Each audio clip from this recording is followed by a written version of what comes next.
Hey, how's it going, guys? This is Taff. This is Taff's Word. This is a Newport County much needed edition just to speak about the current affairs, basically. What's the main things going on in the county? Getting the draw against Liverpool if we beat Plymouth. Being bottom of the league still.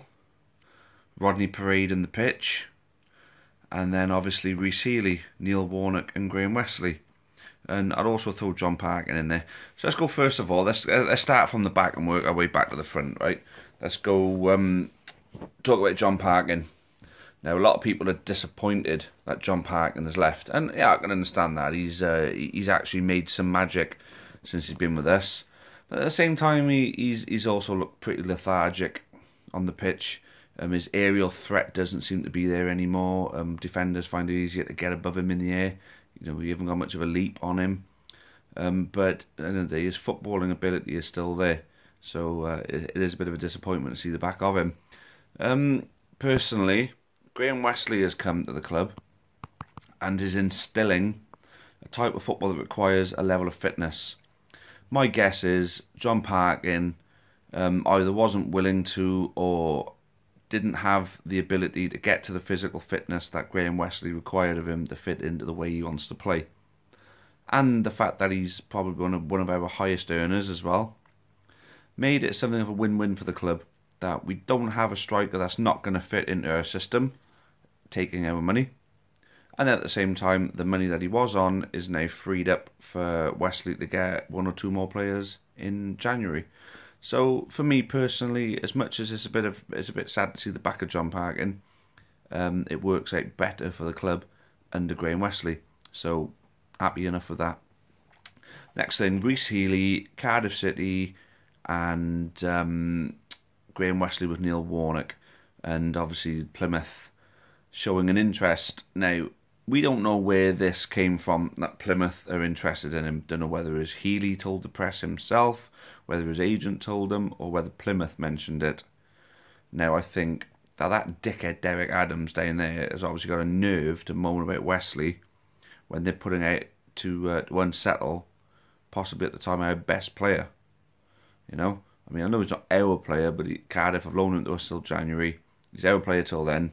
Obviously, with what's gone on, a lot of people saying, oh, he's gone. Well, no, he's not gone. He was left out of the team. Wesley said it was because he wasn't that good on Tuesday.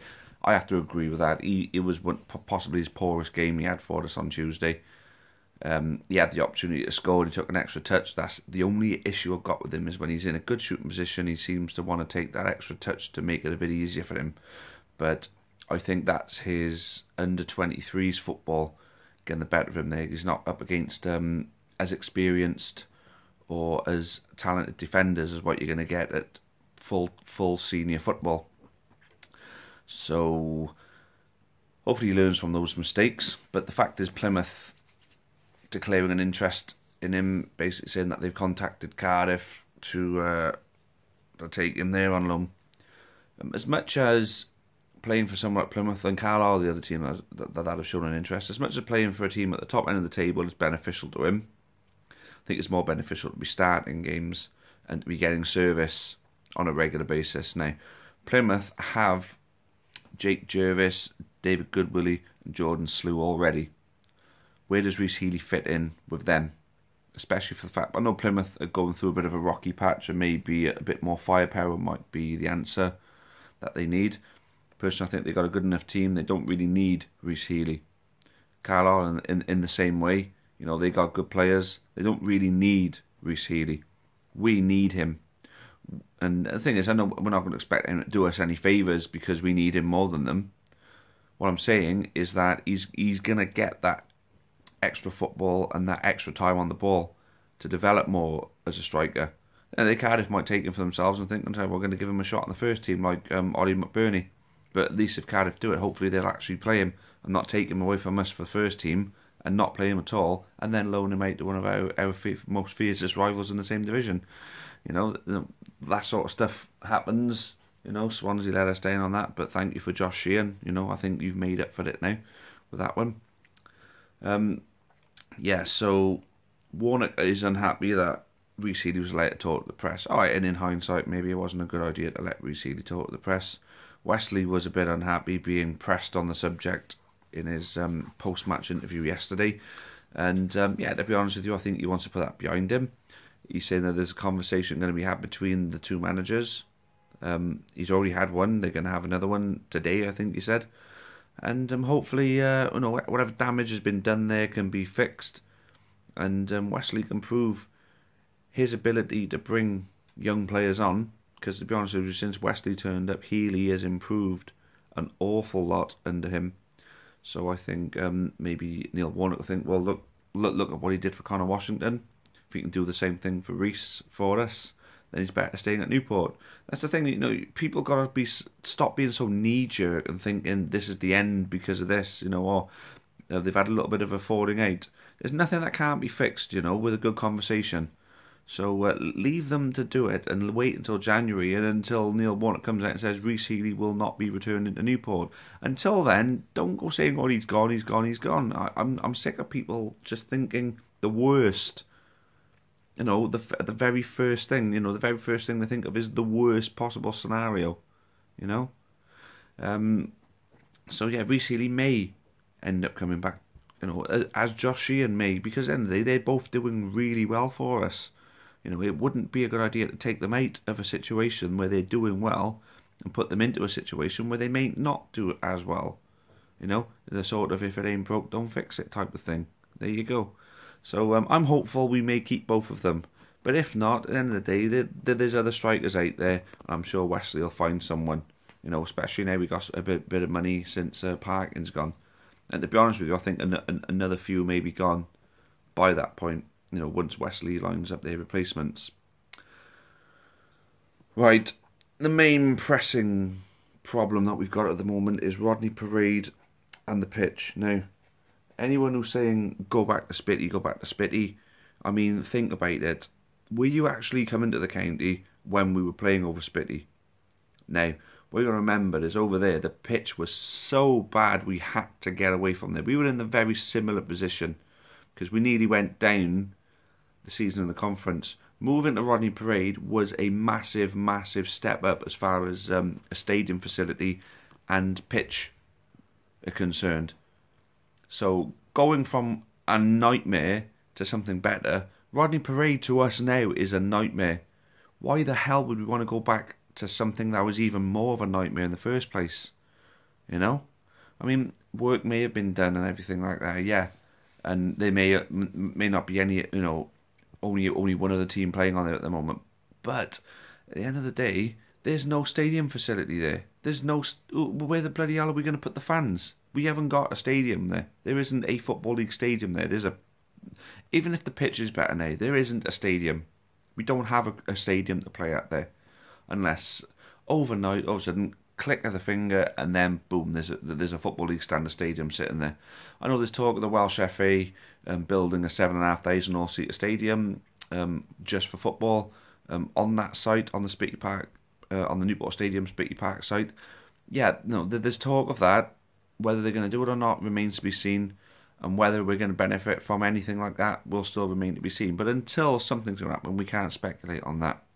Rodney Parade is literally the only place right now that we can play. So we just got to grin and bear it for now. Now, until something comes along and we get some sort of project come up and there is a new stadium there, money for a new stadium and a site for us to build on with planning permission. Until then, we've got to make the most of what we've got. Now, if this Liverpool game happens, now I mean, I grew up as a Liverpool fan and I want it to happen more than anything. It'd be such a special thing for me personally to be in the way end of Liverpool with Newport County. That'd be something pretty surreal for me personally. But we've got to get there first. And I can't help but run a worst case scenario in my head that we go on a further bad run, we have games called off, we get the Football League involved and starting to think of punishments for us. We lose against Plymouth, we don't go to Anfield, and then eventually we end up going down this season. That for me is what I call the worst case scenario. Now, if we get lucky now and the weather changes to the point where the rain doesn't fall on game days for us, because that's what it is. When the rain falls the day before, we can fix it, because Wycombe, we proved it with the Wycombe game, we could fix it. When the rain falls on the day, we're screwed. Don't give a shite if it falls the days after and all that. Because at the end of the day, the rain doesn't spoil the rugby, the rain only spoils the football. And all this three teams on the pitch, I tell you what, right, no one should be blaming the ground staff for one, because that is a hell of a lot of work for them to do when there's 3 teams playing on the pitch. Now, a pitch, if it's a good enough quality pitch, if it's a good enough quality drainage system and everything else, then 3 teams can play on a regular basis on that pitch, because it will be maintained by these ground staff. These ground staff are good at what they do. It's just the demand is too much for them. So, the solution to that is to obviously improve the pitch. Now, obviously, we lose a lot of chunks of grass through the season. Now, the way of not losing chunks of grass is going with a 4G option. Now, someone's going to need to tell me about the ruling on artificial pitches in the English leagues, because I'm hearing so many different stories. Like, for example, League 2, the only one that are not allowed it, or no, every team's allowed it. It just costs too much. I mean, either way, we got to come up with that solution, and we got to get something down. I mean, this season, if we can stay up, I think if we get to Anfield, we'll stay up. Get to Anfield, we'll stay up. We'll have a bit of money to invest. If we invest in that pitch, it means we should be looking at a way of investing into Rodney Parade Limited, so we become part of it. We can't just put money into a black hole, which is exactly what we're going to do, because we're never going to benefit from it. Because come the end of our lease, if we look to extend that lease, the stadium gets better, the pitch is always good. I'm happy with that. We're not paying massive rent. I know we're not taking in beer takings and things like that, but the longer we're there, the longer we got to build on a relationship with Rodney Parade, and then build on things like the use of the Bisley Suite for functions. The use of the Rodney Hall for functions. Everything about the facility and the stadium and everything. The longer we're there, the more we can build bridges with them, and we can coexist and move forward together. Now, personally, the most favourable end game on this would be a site for our own ground, Newport County. I mean, call it New Somerton Park, or anything. I think the only real site that we could really look at is where the old Mendelgeef Steelworks are. On that area, I think that's the only real site we can look at. But where's the money for it? That's the only problem. There is no money. Where the Newport Council get involved, and they can help with any of the things that I've just said. All the options that we got. Newport Council could help us, and it just goes to show, right? The people in Newport are not turning up to see Newport County at the moment. But you can say, with the state of the pitch at the moment, with the state of play and everything like that, you can understand why they're not coming at the moment. As much as it begrudges me to say that, because I think if people did come, then it would generate the finances for us to fix the mess that we're in. But we got to get them over there. We got to pull people over. We got to give them a reason to come over.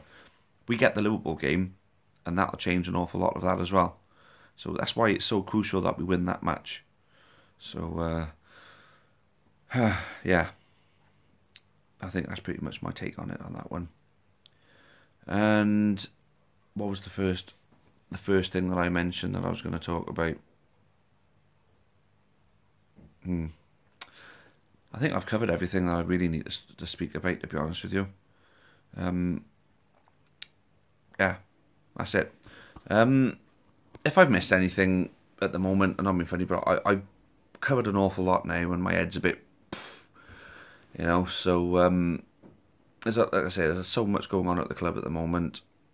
The abandonment yesterday was, it was just a demoralising feeling, You're just walking out of that stadium thinking, what the fucking hell is going on with this place, What is going on?